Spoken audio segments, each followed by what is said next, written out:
Good day everyone, this will be the answers to the question video that I posted about a week ago.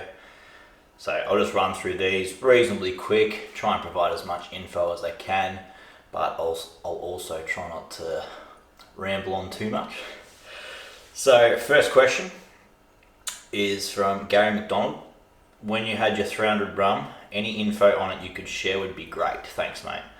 So I had my 300 rum, it was a Christians at Arms Carbon Classic for about maybe a year, 2 years. And it was a really nice rifle. It was light in weight, it was pretty good for long range work. The scope choice that I had on it probably wasn't ideal. And the bullets that I ran, the projectiles that I ran weren't ideal either for longer range stuff. But I did shoot quite a lot of deer with it, killed like lightning, and there was no issues with it in that regard. But I got rid of it mainly because of the muzzle brake. I had not long gotten Remy. She was only a little pup, and I didn't want a braked rifle because they're just so stupidly loud. And I could have shot it with the brake off, but a lightweight 300 rum without a brake just didn't seem like a good idea to me. So I ended up getting rid of it and got the Seco A7 Rough Tech in 7mm. Would I get another 300 rum? Probably not. I feel like the components are way too hard to get and they're way too expensive. The barrel life's very average, and not only that, but if you're wanting to ever run factory ammunition, the factory ammo is ridiculous. I was paying like $120 for 20 rounds, so $6 a bullet. Yeah, so not ideal. So I probably would never get another rum. And in terms of the Christians in Arms, it was a nice rifle, but I'd probably, same thing, probably never buy another one. I felt like it was overpriced for what it was. Wasn't that accurate. I mean, it was accurate for the weight of the gun, but yeah, I think I'd rather carry something a little bit heavier and a lot cheaper. So I hope that answers your question and provides some insight. Nothing against the 300 rum, obviously. They are quite popular, but I would personally get another 7mm any day over a rum. That's just me. Next question is from In the Wild ZD. Bad habits to address when hunting, good habits to train on when hunting, and dealing with motivation. I hope addressing these issues from your perspective will help others dealing with these three things. Peace. So that's a really good question. Bad habits to address on when hunting. That list could be a million miles long. I would probably say that from my perspective, a bad habit probably a lot of people do is not focusing on where the deer are. And I'm talking in deer in general.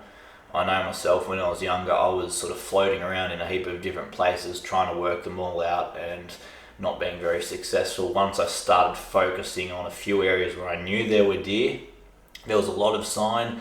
Once I actually started focusing on those areas and really focusing on first and last light hunting, that's when I started getting a lot more results, a lot more footage of deer, and seeing a lot more animals.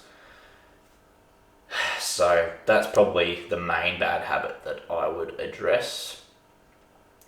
Good habits to train on when hunting. Patience. Learning to be extremely patient, not giving up too early, which I've been guilty of in the past. I don't know how many times I've been watching a face and just about to give up, and it might be like 9 or 10 in the morning and I've been sick of glassing for 3 or 4 hours or whatever it's been. And then you'll see something that you hadn't seen, or something will stand up, or the sun will get to a point where it's on the face better and the deer might stand out more because it's got sun hitting it. Things like that. Patience is massive. Also, same thing with even with bow hunting. I know there's been times I've been sitting and waiting on a spot and I've stood up like 5 minutes before dark and then something's honked and crashed off. If I'd waited it out until dark or right before dark, that deer probably would have crossed paths and would have got narrow away. So patience is definitely a very good habit to work on when you're hunting, and anyone that's done a lot of hunting will, I'm sure, will be able to attest to that. Dealing with motivation, that's a really good one. My motivation nowadays is a lot to do with Remy.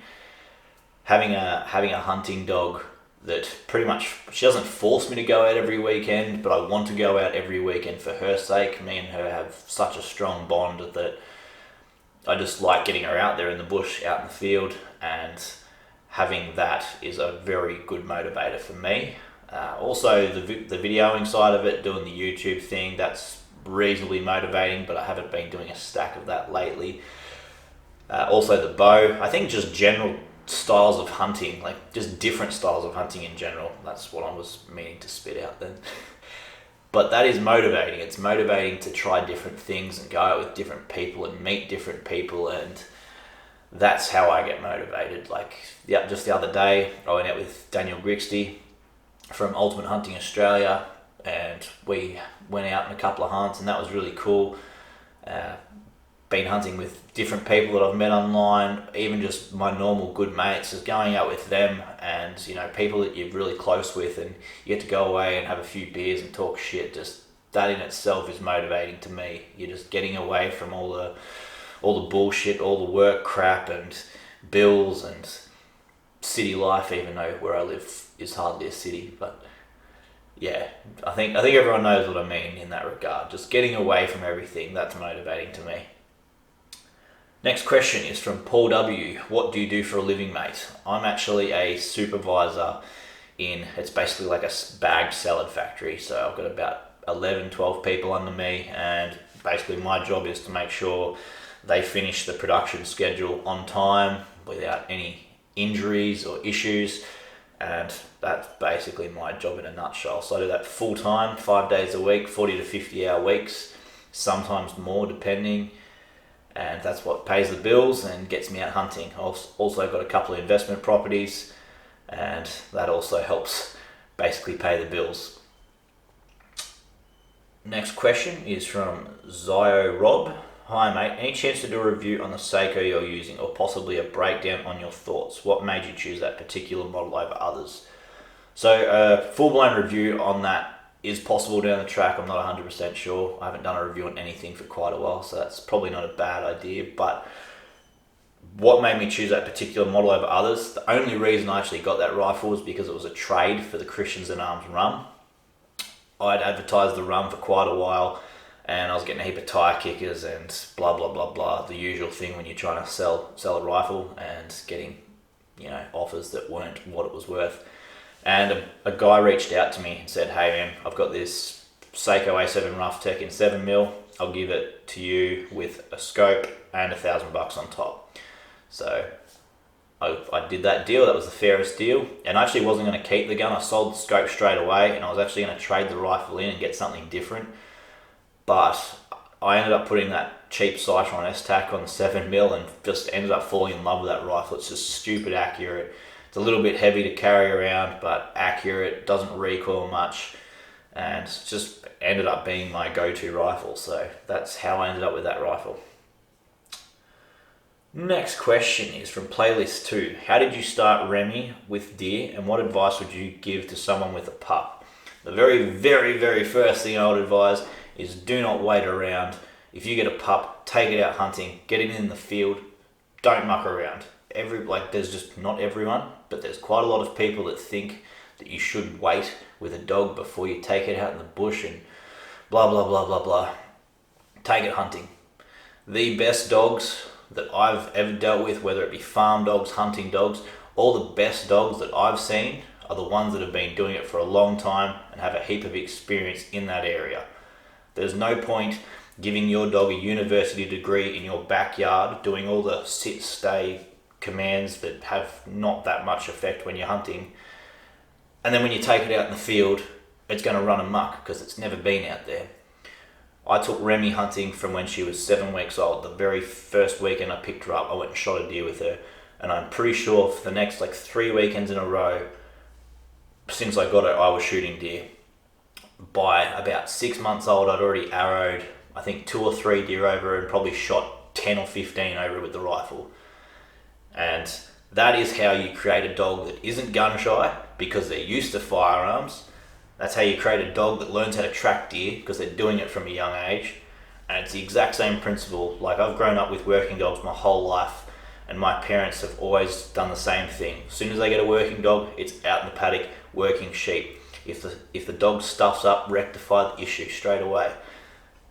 Hunting dogs, I feel like it's the same thing, and admittedly Remy is my first hunting dog, so I'm not claiming to be an expert, but I feel like there's a lot of people out there with hunting dogs that don't do a whole lot of hunting, and they're not very successful with their dogs. And I can safely say that Remy's been over hundreds of dead deer, and if a mate shot a deer and lost it, I think Remy would have a way better chance of finding it than the university degree trained dog that doesn't stray more than 3 feet in front of you. So that's just my opinion, but that's how I started Remy with deer, was just go out and shoot them. Next question, Joe Braden. How did you go taking your gun to New Zealand? Was it easy enough to re-import it back into Australia? I was really lucky. Both trips to New Zealand that I've done, the first one was the TAR trip. John Nichols, I went with him, really good mate. He basically organised all the paperwork for me, so I had nothing to worry about. He brought the forms down, I signed them all off, and that was basically it. So I'm not really the right person to be asking about it. But in terms of was it easy, I didn't see it as difficult. There was quite a few bits of paperwork that were basically all repeats of the same thing. Like you're filling out 3 of the same bits of paperwork basically. And getting it back into Australia, same thing, not much of an issue, but definitely suss it all out online. Ask people that have been over there before, more than me. I've only been over there twice, so I'm probably not the right person to be asking. And like I say, I was lucky in the fact that John pretty much hooked me up and did everything for me basically. So I'm very thankful for that. Next question, Matt Williams. He's got actually 3 questions here, so I'll try and get through them reasonably quickly. Question 1, regarding your journey with Remy, can you give an insight into training schedule?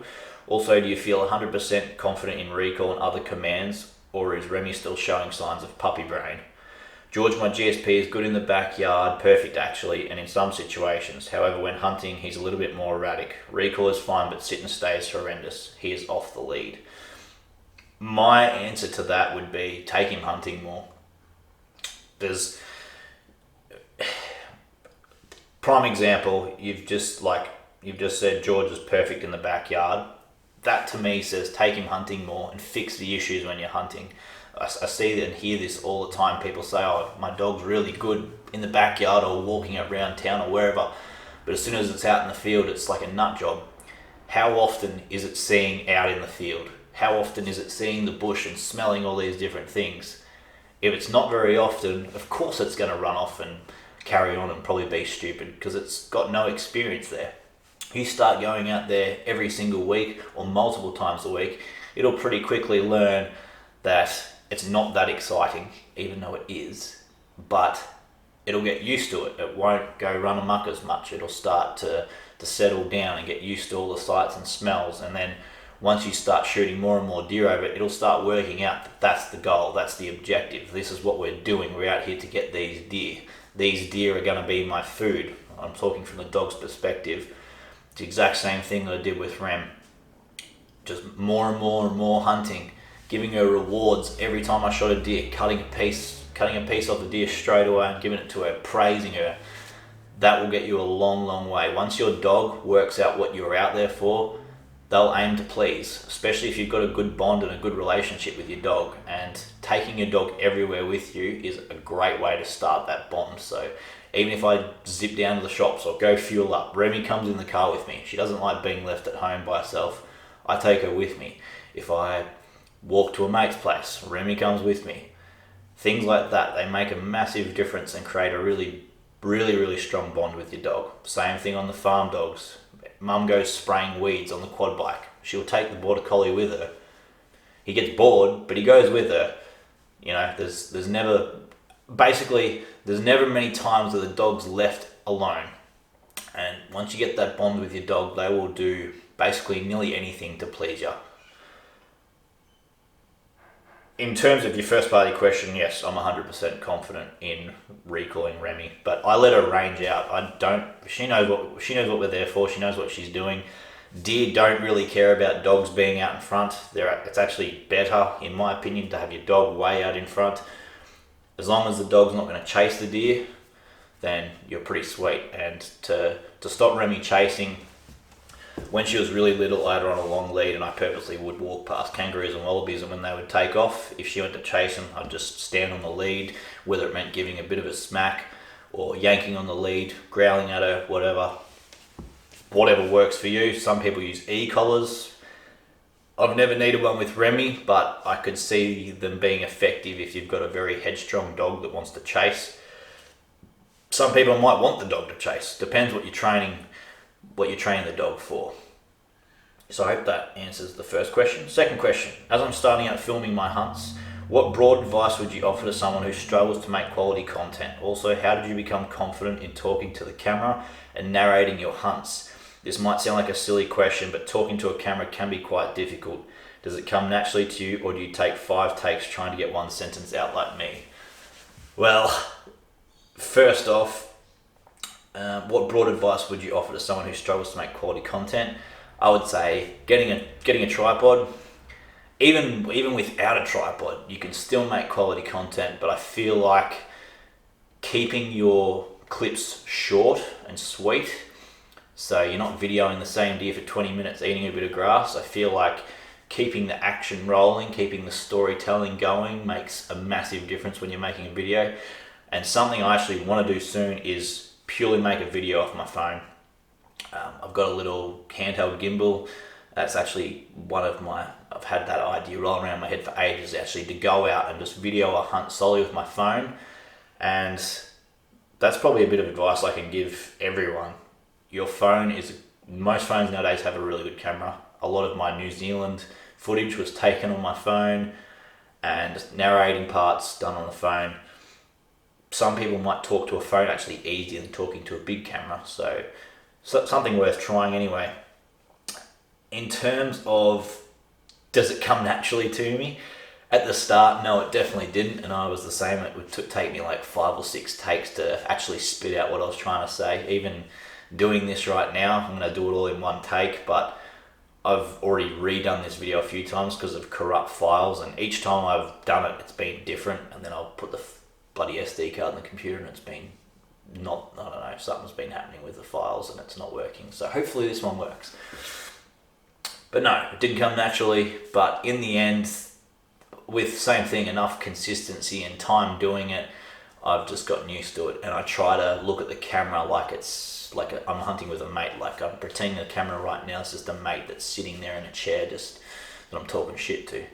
So I feel like that definitely helps. Try not to see the camera as a camera, try and see it as a mate, and that generally will help get your story across. Question 3. One last question. To whoever asked you what's your favourite hunt you filmed, but to add to that, what would be your dream hunt for you to capture and share that you haven't done yet? So a dream hunt for me would probably be I was actually talking about this with Daniel the other night, would be an Alaskan grizzly hunt with the bow. Due to legalities and issues like that, it wouldn't be allowed to be done. I would want to do it unguided. I'd rather do it with a mate and just do it, self-guided, but legalities wouldn't allow that. So I would just have to put up with having a guide. But that would be my dream hunt. Grizzly hunt with a bow. I feel like that would be a massive adrenaline rush. Whether I'd actually go through with it at the time, because it's probably a pretty dangerous hunt. But for me, that's very top of the list of hunts I would like to do. Next question, Travis Hammond. This is going to be good. My question is, how do you stay so handsome? That's pretty typical coming from Travis. My answer to that is I hunt a lot and don't take life too seriously. So maybe that's why, I don't know. Next question is from Mr. NR040702. His question is, out of your YouTube vids, which one would you say was your best hunting trip? My favourite vid, the one I've watched over and over again, was Battling Billies in New South Wales. I'm heading out to Cobar in September. Any tips on hunting the goats out there? For me, my favourite hunt was Remy with the bow. That stag, it's actually just up here. That stag with the bow was all thanks to Remy. That was my favourite hunt. I didn't get a whole lot of it on camera. So it wasn't my favorite video that I've done, but in terms of actual hunts itself, that was the best hunt, and that's way up here for me. I don't think I'll ever have a hunt that will ever beat that, just because Remy did such a good job, and I would never have got that deer without her. I'd stuffed up and was just down in the dumps, and then for her to refine that deer and then semi-bail it for me and allow me to get another arrow in was just absolutely epic. So that's definitely the top of the list. In terms of videoed hunts though, I think the recent videos I did on the Seco hunt, probably my favourite videos I've done to date. Also the backpacking, there was a recent backpacking video I did which had, the last, I think that I'd been backpacking like 3 weekends or 4 weekends in a row or something like that, and just compiled a heap of footage and then put it all together in one backpacking video. That was pretty good as well, I thought. But comment below, what are your favorite videos? It's really cool that your favorite one's the battling billies. That was a very old video, one of the first big trips that I'd done with James Alol. And next part of the question is, any tips on hunting the goats out there? We were lucky. We had some prior intel about a few little secret spots to get up high. They weren't secret spots, but like hidden tracks and stuff to get up high. So we had definitely an advantage in terms of being able to glass them. We also, the first few days, we really tried to pattern and work out their movements, and that helped us a lot. And another thing that helped us was just driving, covering ground using the vehicle, basically spotting them from the car, parking up, and then planting a stalk. Instead of just walking from, we were staying in shearing quarters, instead of just walking from the shearing quarters for miles and miles and miles, we actually would just jump in the car and drive for miles and miles and miles until we actually spotted game. Then we would start planting stalks. If that stalk was blown, we'd go back to the car, try and find another knob. And basically it allowed us to cover a heap of ground. The properties up there are like, 70,000 plus acres. That's, a lot of country to cover by foot. So anywhere you could get up higher or travel the distance via car, I think is going to be a huge advantage to you. But in saying that, I'm no goat hunting expert, so probably not the right person to be asking. But regardless, I hope you get a good billy and good luck. So that's going to wrap up the video. Hopefully I haven't rushed through that too much, but there'll probably be more of these videos down the track. If you have any questions, chuck them below, whether I make a video on it or whether I just answer it via replying to your comment. We'll see. But I hope this helps someone out, and cheers.